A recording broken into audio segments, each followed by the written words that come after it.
if you have an old wood-burning stove and you live in a built-up area, then you could face a £300 fine every time you light it.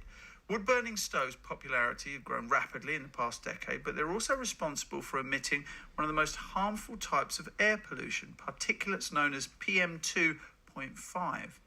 The government, as part of a new review of its environmental targets, is telling local authorities they can use the 2021 Environment Act to fine households who flout the rules.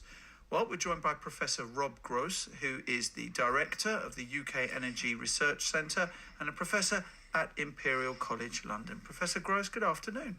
Good afternoon. How have wood-burning stoves become so popular, Professor? Yeah, it's an interesting question. And as you've just said, it's something that's been a particular phenomenon of the last sort of 10 years. I think they've just become an aspirational product that many people like to have in their homes.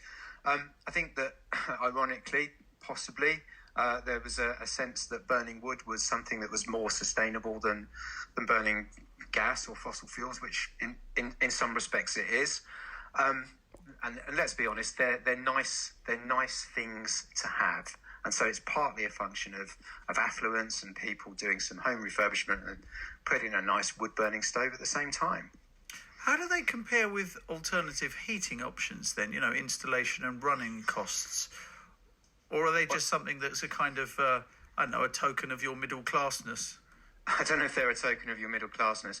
If you have one professionally installed and if you buy a relatively expensive stove, from a economic perspective, it doesn't make a whole huge amount of sense, even now with very high gas prices.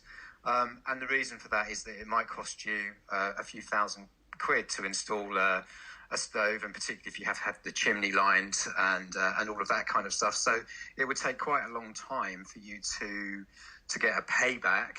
I know gas prices are extremely high, and I know that we need to be trying to reduce our use of fossil fuels because of climate change, and those things are hugely important. But it's hard to see a wood-burning stove as being an economically viable way of trying to save money. Of course, if you've already got a stove and if you've got a cheap source of wood, and particularly if you live in the countryside, then why wouldn't you burn more wood and burn less gas? That makes a great deal of sense. But the idea that you might install a brand spanking new one to save money on your gas bill is probably a little bit nuts. You'll remember, Professor, of course, in the 90s, people were encouraged to buy diesel cars as they had lower carbon dioxide emissions. But, of course, the emissions of harmful gases and particulates was much higher. Is this the same situation for wood-burning stoves? Yeah, it's quite analogous, actually. And there's a number of analogies because the very, very cleanest diesels are very much cleaner than they were, as you've said, even 10 years ago. And the same is true of, it is possible to burn biomass or wood, for example, in a very advanced wood pellet burning furnace, really quite cleanly. It's ironically, and I think maybe in some respects confusingly for some people, not all environmental problems are the same.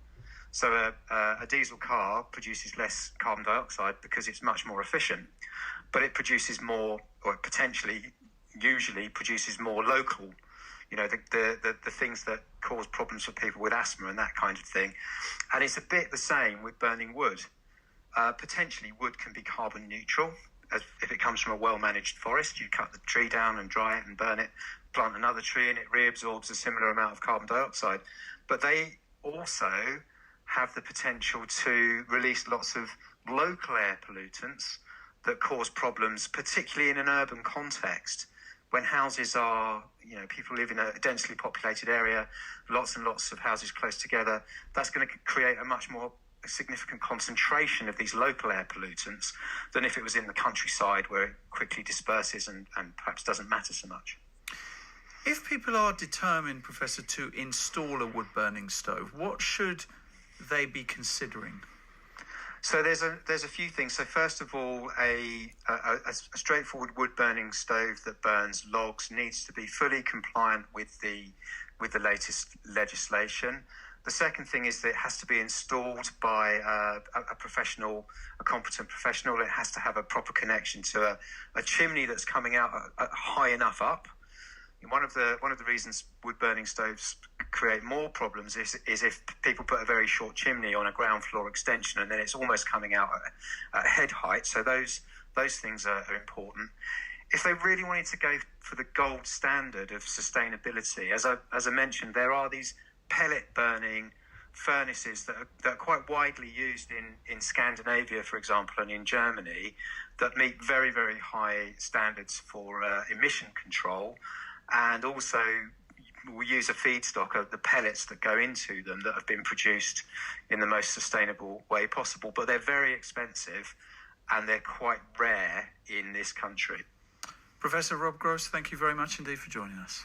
You're very welcome. Thank you. Director of the UK Energy Research Centre and a Professor at Imperial College London.